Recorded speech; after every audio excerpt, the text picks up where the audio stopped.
আচ্ছা, তো এক্সাম্পল নাইসের বইয়ের এক্সাম্পল 9.5, তো আমাদের কাছে এরকম একটা ট্রান্সফার ফাংশন দেওয়া আছে।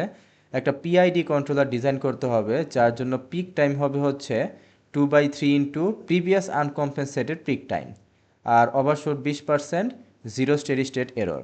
তো এই ম্যাথগুলো করার স্টেপ হচ্ছে, প্রথমে আমাদের পিডি কন্ট্রোলার ডিজাইন করতে হবে। পিডি কন্ট্রোলার যত ট্রানজিয়েন্ট জিনিসগুলো আছে যেমন পিক টাইম সেটাকে কম্পেনসেট করবে। আর এরপরে আমরা পিআই কন্ট্রোলার ডিজাইন করব যে কিনা স্টেডি স্টেট এরর, এই যে এটাকে জিরো বানাবে। সো স্টেডি স্টেট এররটা নিয়ে কাজ করবে। সো দেখা যাক কীভাবে করা যায়। সো প্রথমে আমরা আনকম্পেনসেটেড যে সিস্টেমটা আছে সেটা নিয়ে একটু কথা বলি। সো এখানে কালো কালারে যে জিনিসগুলো দেখতে পারতেছি এগুলো হচ্ছে জি এর পোল, আর লাল কালারে যেটা দেখা যাচ্ছে, লাল কালারে সেটা হচ্ছে টি এর পোল। সো আমি এখানে লিখি লাল কালারে যা দেখা যাচ্ছে সেটা হচ্ছে টি এর পোল। তো এখন আমাদের বের করতে হবে, আচ্ছা প্রথমত 20% ওভারশুটের জন্য জিটার ভ্যালু কত সেটা বের করতে হবে আমাদের। সো আমরা জানি যে জিটার ফর্মুলা হচ্ছে এটা। সো এখান থেকে আমরা ওভারশুটটা জিটার ভ্যালুটা পাইছি। আবার আরেকটা সম্পর্ক আছে, কস থিটা মানে হচ্ছে জিটা, অর্থাৎ এই অ্যাঙ্গেলটা যদি থেটা হয়, আই মিন এই যে এই অ্যাঙ্গেলটা, তাহলে এই থেটার ভ্যালু আমরা বের করতে পারবো জিটা থেকে। ফর্মুলা হচ্ছে এটা। সো কস থিটা মানে 0.45, এখান থেকে থেটার ভ্যালু পেয়ে গেছি 62.87। তো এই অ্যাঙ্গেলটা আমাদের দরকার, কারণ আমরা এই যে এই পোলটা বের করব, আমরা এই পোলটা বের করব, এটা আসলে কিন্তু লাল কালারের মানে টি এর পোল। এমন একটা পোল যেখানে এই যে এই লাইনটা হচ্ছে 20% ওভারশুটের লাইন, অর্থাৎ এইখানেও 20% ওভারশুট, এইখানেও 20% ওভারশুট, এইখানেও 20% ওভারশুট। কিন্তু আমাদের জানতে হবে যে কোন লাইনে এই টি এর পোলটা আছে। তো এটা বের করতে হলে আমাদের একটু টিউনিং করতে হবে। কিভাবে? প্রথমে আমি টি এর ট্রান্সফার ফাংশনটা লিখছি। এখন বুঝতে পারতেছি আমরা টি এর বোল বের করতে চাই, তার মানে নিচের এই জিনিসটা জিরো হবে। কখন জিরো হবে? যখন কেজি এর ভ্যালুটা হবে -1। দ্বিতীয় কথা, এই অ্যাসটা কি? এই অ্যাসটা হচ্ছে pole, pole of T. So অ্যাস কীভাবে বের করব? এই যে এইটুকু দূরত্ব যদি হয় আর, তাহলে খুব ভালো মতোই বুঝতে পারতেছি যে এইটুকু হচ্ছে আর কস থেটা। তাহলে এই যে আর ইন্টু মাইনাস কস থেটা, যেহেতু বাম দিকে আছে, আর উপরের দিকে হচ্ছে আর সাইন থেটা, এই জন্য এই যে আর ইন্টু সাইন থেটা। থেটার ভ্যালু আমরা জানি 62.87, এখানে বসাই দিছি। কিন্তু আমরা আর এর ভ্যালু জানি না, অর্থাৎ অরিজিন থেকে কত দূরে এই পোলটা এই লাইনটাকে ছেদ করবে, 20% ওভারশুটের লাইনটাকে, সেটা আমরা জানি না। তো সেটা আমাদের টিউন করতে হবে ক্যালকুলেটরে। আমাদের কি করতে হবে? আর এর ভ্যালু চুজ করতে হবে। এই যে আমি 1, 10 এভাবে চুজ করা শুরু করছি। তারপরে বের করতে হবে যে কোন জায়গায় এই অ্যাঙ্গেল কেজি সমান সমান হবে -180 ডিগ্রি। এখন মনে হইতে পারে আমরা তো কে এর ভ্যালু এখনও জানি না, বাট কোনো দরকার নাই, কে এর ভ্যালু জানার কোনো দরকার নাই। অ্যাভয়েড কে। তার কারণ কি? কারণ কে তো একটা কনস্ট্যান্ট, এ তো আর অ্যাঙ্গেলে হাত দেয় না। তাই তাই কে আসলে বের করার কোনো দরকারই নেই, আমরা আসলে অ্যাঙ্গেল অফ জি বের করব। আমরা আসলে অ্যাঙ্গেল অফ জি বের করবো। অ্যাকচুয়ালি আমরা এখানে অ্যাঙ্গেল অফ জি বের করবো, কারণ কে এর সাথে অ্যাঙ্গেলের কোনো সম্পর্ক নাই। সো আমরা অ্যাঙ্গেল অফ জি বের করব। আর এই কথাটা লিখে মুছে দেই। সো আমরা অ্যাঙ্গেল অফ জি বের করব এবং দেখার চেষ্টা করব যে কোথায় -180 ডিগ্রি। সো আমি আর এর ভ্যালু 1 ধরলাম, 1 করে তারপরে আমি এই যে কেজি এর মধ্যে বসাইলাম। জি মানে হচ্ছে যে এইটুকু, এটা হলো কে, আর জি হচ্ছে অ্যাকচুয়ালি এই যে এতটুকু। এখানে বসাইলাম, দেখলাম আমার অ্যাঙ্গেলটা আসছে -27। আচ্ছা, আর এর ভ্যালু আর একটু বাড়াইলাম, দেখলাম -170। আর এর ভ্যালু বেশি বাড়াইলে দেখা যাবে মাইনাস থেকে প্লাস হয়ে গেছে, না প্লাস হলে নেওয়া যাবে না। 15 করলেও দেখা যাচ্ছে প্লাস হয়ে গেছে, না প্লাস হলে নেওয়া যাবে না। 10 থেকে তাহলে একটু কম বাড়াই, মাত্র 2 বাড়াইলাম, দেখা গেল অ্যাঙ্গেলটা হচ্ছে 189। তারপর আরেকটু 10 থেকে আরেকটু বাড়াইলাম 0.8, দেখলাম প্রায় 180 ডিগ্রির কাছাকাছি আসছে।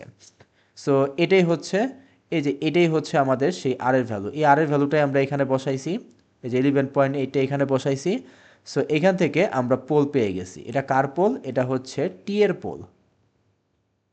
অর্থাৎ এটা হচ্ছে এমন পোল যার জন্য ওভারশুট হচ্ছে 20%, কারণ এই পোলটাই এই লাইনের ওপর অবস্থিত।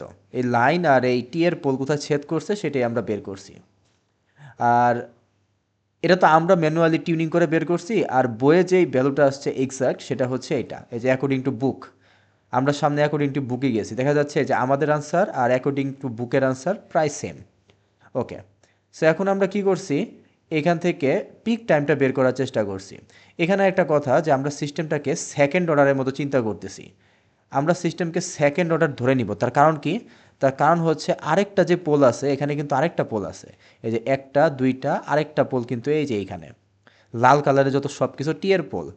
সো আমরা দেখতে পাচ্ছি এই পোলটা অনেক দূরে।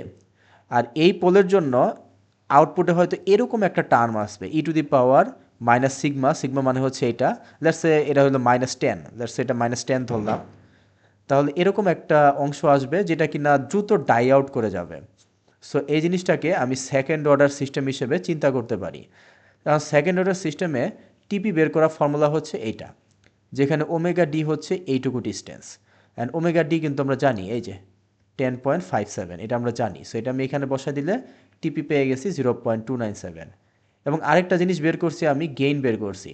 এই যে এই পয়েন্টটাতে গেইন কত, মানে আই মিন এই যে এই পয়েন্টটাতে যেখানে ছেদ করছে এখানে গেইন কত। এই লাল কালারের যে লাইনটা আছে এখানে এক এক জায়গায় কিন্তু এক এক গেইন। এখানে গেইন কম, এখানে গেইন বেশি, এখানে গেইন বেশি, যত উপরের দিকে যাব তত গেইন বেশি। সো এখানে গেইন কত সেটা আমরা বের করছি এই ফর্মুলা ইউজ করে। অর্থাৎ এই যে এই ফর্মুলাটা কেজি সমান সমান -1, এখানে মডুলাস নিয়ে নিছি। মডুলাস নিলে এরকম কিছু একটা আসে। সো কে এর ভ্যালু আসছে 121.5। এখন এতক্ষণ আমরা যা করছি সব কিছু ছিল আনকম্পেনসেটেড। আনকম্পেনসেটেডে আমরা এতক্ষণ যা করছি যে 20% ওভারশুট আর টিপি যে 0.297 এটা বের করছি। এখন শুরু হয়েছে হচ্ছে আমাদের পিডি। এখন শুরু হয়েছে আমরা এই যে জি এর সাথে একটা পিডি লাগাবো। সো এই হচ্ছে কে প্রপোর্শনাল আর এই হচ্ছে ডিফারেন্সিয়াল। এখন এই পিডি লাগালে কি হবে এটা কোশ্চেনে বলা আছে যে পিডি যদি আমরা লাগাই তাহলে নাকি 2/3 হয়ে যাবে পিক টাইমটা। অর্থাৎ আগে আমরা পিক টাইম পাইছিলাম 0.297, এখন পিক টাইম হয়ে যাবে 2/3। তাহলে নতুন একটা ওমেগা ডি পাবো এই যে এই ফর্মুলাটা ইউজ করলে। নতুন একটা ওমেগা ডি পাবো। সো নতুন একটা ওমেগা ডি বের করছি আর নতুন একটা সিগমা ডি বের করছি। ওমেগা ডি কি আর সিগমা ডি কি, এটা হচ্ছে যে পোল।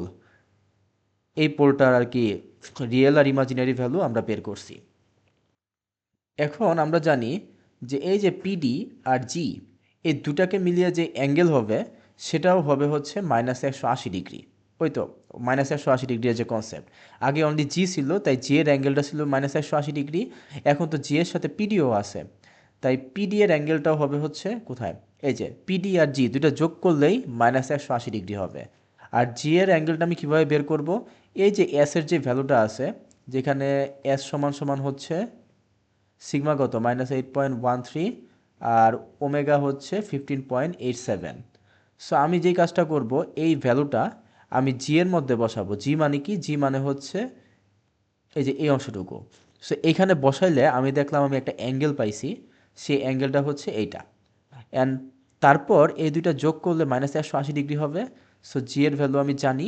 এখান থেকে খুব সহজেই পিডি এর জন্য যে অ্যাঙ্গেল সেটা আমি পেয়ে যাব, সেটা হচ্ছে 18.37।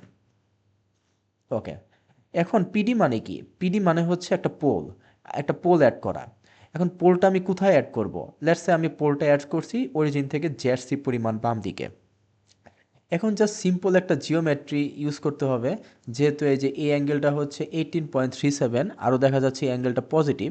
তার মানে এই যে এই অ্যাঙ্গেলটা দেখতে কিছুটা এরকম হবে, কারণ আমরা জানি যে এই অ্যাঙ্গেলটা হচ্ছে পজিটিভ হয় আর এরকম হইলে নেগেটিভ হইতো। সো শেপটা দেখতে কিছুটা এরকম হবে। আর এটুকু আমরা জানি 8.13, এটা কই থেকে জানি, এটা এই যে এইখান থেকে জানি। মানে এই যে এই পোলটার রিয়েল পার্ট হচ্ছে এইটা আর এই পোলটার ইমাজিনারি পার্ট হচ্ছে 15.87, সেটা হচ্ছে অ্যাকচুয়ালি এইটা।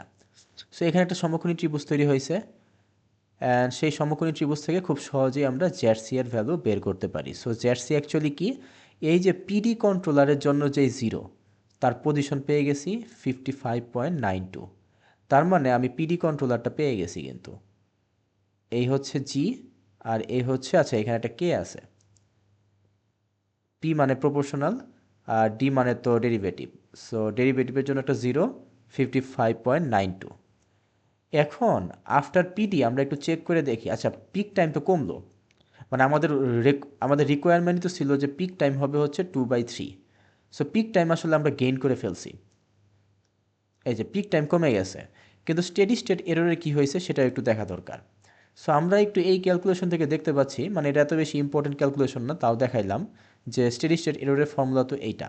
সো একটু ক্যালকুলেট করে আমরা দেখতে পারলাম যে কেপি এর ভ্যালু বাড়তেছে, সো কেপি যদি বাড়ে তাহলে তো ই এর ভ্যালু কমবে, তাই না? সো এই আর কি, বেশি ইয়া না। তো দেখা যাচ্ছে কি যে পিডি কন্ট্রোলার যদি আমরা ইউজ করি, যদিও আমরা চাই না যে পিডি কন্ট্রোলার দিয়ে স্টেডি স্টেট এররটা কমুক, তাও স্টেডি স্টেট এররটা কমে যাচ্ছে। এখন আচ্ছা, এটা হচ্ছে কি একটা প্লট করলাম আর কি, ওই যে পোল জিরো প্লট করছি, এটা আসলে তেমন ইম্পর্টেন্ট না। মানে পিডি অ্যাড করার পর একটা পোল জিরো প্লট। এখন আমি অ্যাড করব এখানে পিআই কন্ট্রোলার। কারণ পিআই কন্ট্রোলার মানে কি, এমন একটা কন্ট্রোলার যার পোল হবে হচ্ছে জিরোতে, আরেকটা জিরো থাকবে সেটা পোলের কাছাকাছি। সো আমি এটা চুজ করছি, এই 0.5টা আমি চুজ করছি। সো 0.5টা আমি চুজ করছি, তাহলে পোল জিরো। আচ্ছা, এখানে একটা অ্যাজাম্পশন করব আমি, হ্যাঁ, ম্যাথ করার সময় আমি একটা অ্যাজাম্পশন করব যে এই যে পোল জিরো, আমি যদি একটা পিআই কন্ট্রোলার লাগাই, তাহলে আগে পোল জিরো যেখানে ছিল, এখন পোল জিরো খুব একটা বেশি চেঞ্জ হবে না। অর্থাৎ আগে পোল জিরো কোথায় ছিল? আগে পোল ছিল আমার হচ্ছে এই অংশটুকুতে, যার রিয়েল পার্ট এটা, ইমাজিনারি পার্ট হচ্ছে এইটা। ম্যাথ করার সময় আমি ধরে নিব যে আমার পোল আগে যেখানে ছিল এখনও সেই জায়গায়ই আছে। বাট বই তো সিমুলেশন করছে, বই করছে কি একদম এক্স্যাক্ট ভ্যালুটা নিছে, সেই এক্স্যাক্ট ভ্যালু হচ্ছে এইটা, সে তো সিমুলেশন করে বের করছে। বাট যদিও ম্যাথ করার সময় আমরা যদি পরীক্ষায় ম্যাথ করি তাহলে এই ভ্যালুটা ধরেই করব। বাট আপাতত বই যেহেতু একদম এক্স্যাক্ট ভ্যালু নিয়ে কাজ করতেছে, সো আমরাও এক্স্যাক্ট ভ্যালুটা নিয়েই কাজ করি। আচ্ছা, অ্যাকর্ডিং টু বুক হচ্ছে এটা। আর যদি মনে হয় যে না, আমরা এই কাজটা করব না, যে পোল জেরো আমরা এক্স্যাক্ট ভ্যালুটা নিজে থেকে বের করে নিব, মানে আমরা এক্স্যাক্ট ভ্যালুটা নিজে থেকে বের করতে চাই, সেটা কিভাবে বের করব? সেটা বের করা ওয়ে হচ্ছে এটা, যে আমরা যদি এই কি বলে, এই যে এই চিত্রে দেখি, এই অংশটুকু হচ্ছে জি, এই অংশটুকু হচ্ছে জি। এটা কি, এটা হচ্ছে পিআই থেকে আসছে, আর এটা, সরি, এটা এটা পিডি থেকে আসছে, আর এটা পিআই থেকে আসছে। তার সামনে একটা কে আছে, সো আমরা এখন কে এর ভ্যালু বের করতে চাই। সো কিভাবে বের করব? আবারও কে এর ভ্যালু বের করতে হলে প্রথমে আমাদের পোল বের করতে হবে। এটা কার পোল? এটা হচ্ছে টি এর পোল। সো টি এর পোল বের করতে হবে আমাদের। সো টি এর পোল বের করতে হলে আবার আমি এই যে এরকম একটা ইয়ে ধরে নিব, তারপর আর এর ভ্যালু টিউন করব। সো আর যদি আমি টিউন করি, টিউন করে করে আমি দেখলাম যে আর টিউন, এই যে টিউন আর করে দেখলাম যাতে পুরা জিনিসটা অ্যাঙ্গেল হয় হচ্ছে -180 ডিগ্রি। আর আমি কোথায় পাইলাম? আমি আর এর ভ্যালু 16.48 পাইছি। সো এই আর এর ভ্যালু আমি যদি এইখানে বসাই দেই, আই মিন এই যে কে জি সমান সমান -1, মডুলাস নিলে হচ্ছে এরকম। So K is equal to 1/g। So R এর এই ভ্যালুটা আমি যদি এইখানে বসিয়ে তারপর এইখানে বসিয়ে দেই, তাহলে আমি কে এর ভ্যালু পেয়ে যাব 4.6। তো আমি চাইলে পরীক্ষার হলে এইটাও রাখতে পারি, অথবা আমার যদি এক্স্যাক্ট ভ্যালু দরকার পড়ে একটু প্যারা নিয়ে আমি এইভাবে এস এর ভ্যালুটা বের করতে পারি। এটা তো সিমুলেশন থেকে আসছে, এটা সিমুলেশন থেকে আসছে। আমরা চাইলে এস এর ভ্যালু এই যে এইখানে, মানে এই ভ্যালু যদি আমি এইখানে বসাই, তাহলে এস এর যে ভ্যালু আসবে সেটা এক্স্যাক্টলি এর সমান হবে। যাই হোক, তো যাই হোক, আমি বুঝতে পারলাম যে আমি কি বের করছি। আমি এস এর ভ্যালু বের করছি, এইখান থেকে আমি কে এর ভ্যালু বের করছি, অ্যান্ড কে এর ভ্যালু হচ্ছে 4.6, এটা আমি বের করছি। এখন আমাদের সেই পিডি কন্ট্রোল, এটা কি, এটা তো অ্যাকচুয়ালি পিআইডি কন্ট্রোলার, তাই না? সো আমরা দেখতে পাচ্ছি পিআইডি কন্ট্রোলারে যে এই সব কিছু যোগ করা হয়েছে, আর এই হচ্ছে আমাদের জি। অ্যান্ড এই জিনিসটা করার পরে যে ইফেক্ট, ফাইনাল ইফেক্ট, সেটা হচ্ছে এই লাইনটা, অর্থাৎ কে ইন্টু এইটা সব কিছু এই যে এইখানে করা আছে। তখন সেখানে এই যে এইটুকু হচ্ছে পিআইডি কন্ট্রোলারের জন্য আসছে, সেটা আমি এখানে লিখছি। কে এর ভ্যালু এই যে 4.6 বসাই দিছি। আর জি যেটা, এই যে অংশটুকু হচ্ছে জি, সেটাকে আমি জি আকারে লিখছি। বুঝাই যাচ্ছে যে এই জি আর এই জি কাটা, তাই না? তারপর এই অংশটুকুকে আমি একটু সিম্পলিফাই করছি, দেখতে কিছুটা এরকম আসছে। এখন দেখতে পাচ্ছি এস এর সহগ হচ্ছে, এস এর সহগ হচ্ছে কি, এই যে এইটা। সো কে থ্রি মানে হচ্ছে এইটা। তারপর এটা কি কনস্ট্যান্ট, মানে কে ওয়ান হচ্ছে এইটা। আর 1/s এর সহগ হচ্ছে এইটা, কে টু। সো কে টু সমান সমান এইটা। সো আমি বের করে ফেলছি সব কিছু।